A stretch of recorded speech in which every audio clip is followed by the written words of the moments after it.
This okay, the location of this thing? Well, Okay. what net was best? Pond on it, yeah. Right here. Yeah. But Tony was saying he was interested in what that one was doing. The one behind the barn had nothing. The silo had one.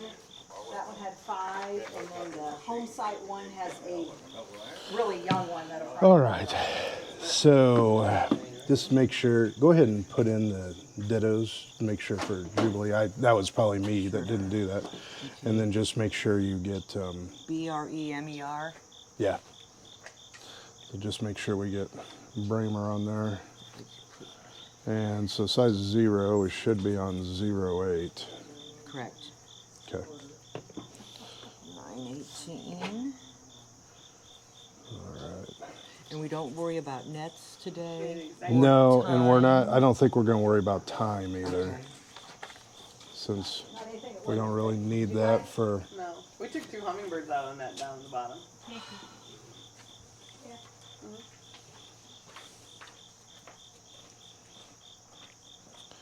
So this is a common yellow throat. It's one of our breeding warbler species. A lot of warblers just pass through, but this one's a breeder. Doesn't necessarily mean that it was breeding here at Bremer. It's still a migratory bird, so it could have just been passing through. The little aluminum band that I just put on. There's about 19 different sizes of bands, and it's based on the size of their leg, the recommended size that we put on. So that's all given to us. We can actually measure it with what we call a leg gauge, but there's kind of standard sizes that you use for each species. I'm going to take just a couple measurements. This is called a wing cord. It goes from the wrist bones of their wing to the very tips of their outermost flight feathers, which are called their primaries.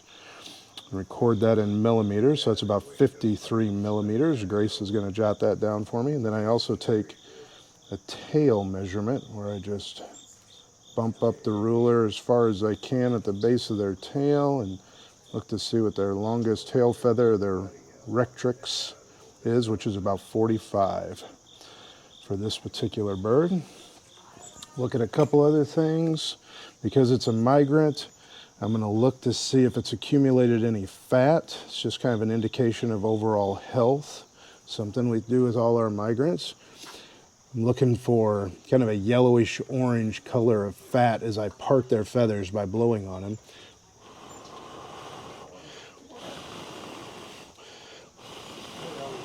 There's none on this one. Hopefully we'll have one where you can see it a little bit better. The fat is kind of collecting in the hollow of their throat, and that's one of the places it collects. It collects elsewhere also. Then we also want to get an idea of the age of this bird.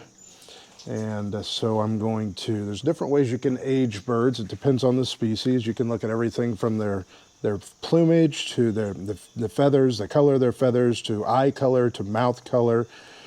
The one thing we use a lot for songbirds is what we call skull ossification, where we're looking to see, just like in human babies, how we have soft spots, and it takes about 5 years for our soft spots to completely harden or ossify. It's very similar with birds, but instead of taking 5 years, it only takes maybe about 5 to 8 months. So it's going to be really hard to see on a camera, but you can see the process and what I'm doing. And I just have to part the feathers. This is kind of a process that takes a bit to learn how to do and what to look for. Using these magnifiers that I got on my head, I'm going to try and see if I can tell. Sometimes the light has to be just right. And this does look like a young bird, so that means this is, because it has black coming in on its face, which that kind of was a hint to me that it was probably a young bird, then this is a male. The females will not have a black mask. In fact, I think we have a female that we'll show you here in just a little bit. So this is what we call a hatch year male. So that means it hatched this year. It did not, so that we know for sure. All right, so this bird, we just got to get a weight. We've got to determine its mass. And so we have kind of an interesting technique that we do this. We sort of stand them on their head inside of a tube. but it's a quick little process that allows us to efficiently figure out how much they weigh. 9.5, that's in grams. And I'll ask Grace if I've collected everything that we're collecting. Yes, sir. She'll tell me yes, and this bird is ready to be released. So I'm going to pass it off to Sam. Anybody want to? What tells you that it's a breeder? Well, it's basically just knowing its home range, knowing where they're found, and so that in the summer, well, I mean, we're still in the tail end of the summer, but if it was during the breeding season, there are clues on their body. Like females will have a brood patch where they pull out feathers so they can get their skin right up against the eggs. And then males have what we call a cloacal protuberance that develops, that becomes, it's real obvious when they're sexually mature. And but that's only during the breeding season. So this time of year we can't tell that. So when we are looking at birds as far as migration patterns, number one, you have birds that are residents. So they are year-long residents. So they stay here all year long. You then have about 3 different categories of migrants. You have what we call the neotropical migrants, which are passing through, going all the way down into Central and South America. And in some cases that involves travel over the Gulf of Mexico. It kind of depends. Some birds go around the Gulf, some birds go over. The birds that go over, including like hummingbirds, that can be up to about an 18-hour nonstop flight. So they really, really have to have, tanked up before they make that big journey. Then you have birds that they stay here during the breeding season, and then they'll just go down to the southern portion of the U.S. and they'll just stay there. They don't go all the way down to the neotropics. Then you have migrants that breed up in Canada or the northern tier of the U.S. states, and then they come here for the winter, so they're winter residents. And so we won't see those until the tail end of October into November. So this particular bird, this is called a least flycatcher, and this particular bird is a neotropical migrant, so it'll be going all the way down into Central and South America. When you consider, flycatchers are an interesting group of birds. There's lots of different types of flycatchers. Kingbirds fit in this category. There's some real common birds like phoebes fit in this category. They're called such because they exhibit a type of hunting behavior called fly catching, where they will sit on the end of a branch and then they will go out, or maybe a telephone wire, and they will go out and they'll grab a bug, usually a flying bug of some type, an insect, and then they'll come back to about the same perch and they'll stay there and they'll eat it, or sometimes they'll eat it in flight. And so that's their typical way that they hunt. But this is one of the smallest ones that we see, definitely here in Illinois, one of the smallest ones that we see that move through. So it's a little bitty guy. So he's a cute one. A least flycatcher. They can be notoriously hard to identify as well. Sometimes there's a couple species that are related to the least flycatcher. They're in a genus called Ipodonyx, and we often call them the impids. And you can only really tell them apart if they are singing, if you hear their song. This one, fortunately, we can tell apart just because of its size and some of the measurements that we take and a couple other features. Should we get a picture of him, Tony? Absolutely. You want to get him in the sun? Sure. We can do that. Get the best lighting. Just since we may not get another. It's going to be kind of harsh with the light, but.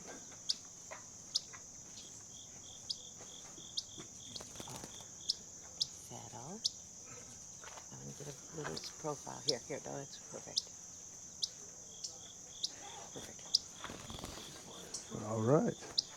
So we need to let this bird get out and get back to feeding so it can be ready for its next migratory jump. And that's all dependent just on winds. Of course, now they're flying south, so they're ideally going to use the southerly winds. And as the winds are moving to the south, they're northerly winds, but as they're pushing them south.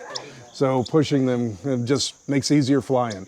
They can fly without with going against the wind, but if they really have to. But they're going to wait and make it as easy on themselves as they possibly can. Okay. That's a very good question as far as why exactly do we band birds? I mean, Grace and I, as you can tell, just from Grace's expressions, it's very enjoyable. We enjoy this. We love birds. Everything that we do is always in the best interest of birds. So if there's ever any concerns of the bird's health, and we got good temperatures right now and such, so that's first thing. If we have to shut down or whatever reason because of there's concern, then that's what we do. But the reason we do this is many different things. So first off, we have this wonderful location where some dedicated volunteers have done a tremendous amount of work to maintain this, restore this area, this farmland, and of course, you know, with the dedication of the original property owners and wanting it to go back into what Illinois essentially once was. So we want to get an idea. All their hard work, is it paying off? What birds are we seeing? We know what birds in a restored, healthy prairie with mixed deciduous forest, what we should see here. So what are we seeing? Looking at the diversity of birds. Well, we want to see how does that change from year to year. That's why we do this annually. So we've been doing it for, well, Nancy could tell us, probably about 4 or 5 years, somewhere in that vicinity, maybe even a shade longer.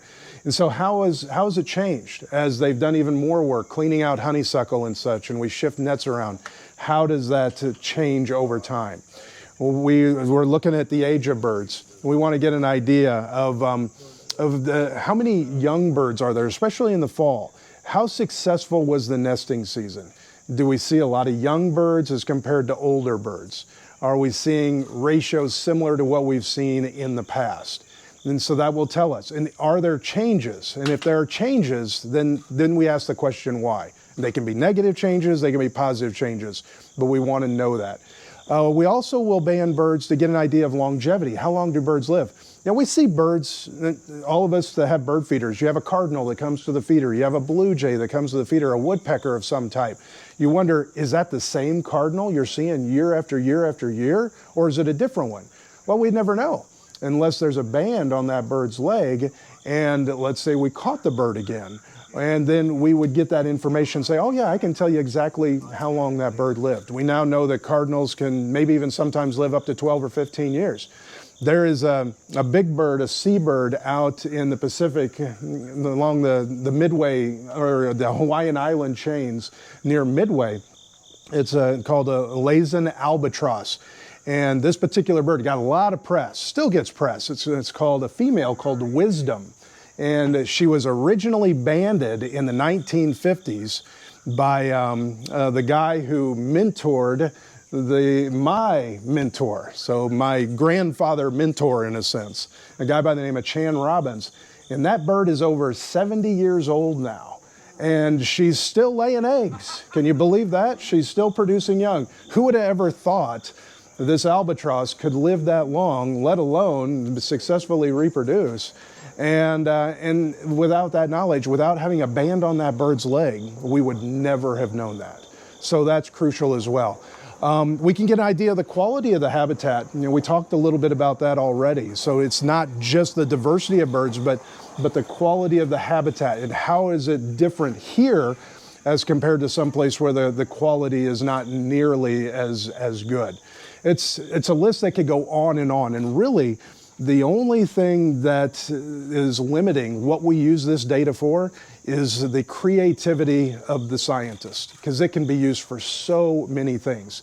Just to give you an idea, within North America, so this includes Canada as well as Mexico, there are about 1 million birds banded every single year. And there's very few other creatures that much data is collected on in a relatively short period of time. So birds can be indicator species. They can tell us all kinds of things. It could be, what's the impacts of an oil spill in the Gulf?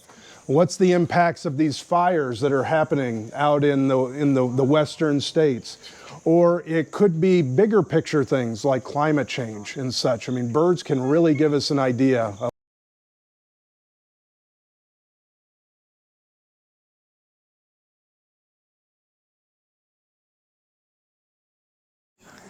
Okay, so we're going to talk a little bit about the nets that we use to extract birds. So as people walked up here, they know the first thing they said was they're hard to see, and that's the point, right? So the nets themselves are a fairly fine mesh. They're called mist nets, and they're built so that the net itself has a lot of play in it, and it basically has pockets. And so the birds would come along here, they would hit the net, and they'd kind of fall into the pocket. They're protected, they're not going to get hurt, and they can't get out. So that's the goal. These nets are designed specifically for your backyard songbirds. We can catch bigger birds in the net, but usually if they open up their wings, they can find their way out. So we're looking for, the birds that you see in your backyard. And so when the birds are in the net, we monitor the nets every 40 minutes to make sure that the birds aren't stressed. And we are trained at pulling the birds out of the nets. So we have a couple birds here in the net, so you can kind of see how it works. So we can see we have this goldfinch here, and you can see that the net has formed a pocket, and the bird is down inside the pocket. So it's protected, it can't really get out. It can still usually move around a little bit. And then all we have to do is come in from above, and we look for, when we're pulling actual birds out, we look for where their belly is. Because sometimes with a little bird, you can come in and you can see how the net's over the bird. And you know that you're not going to be able to get the bird out there.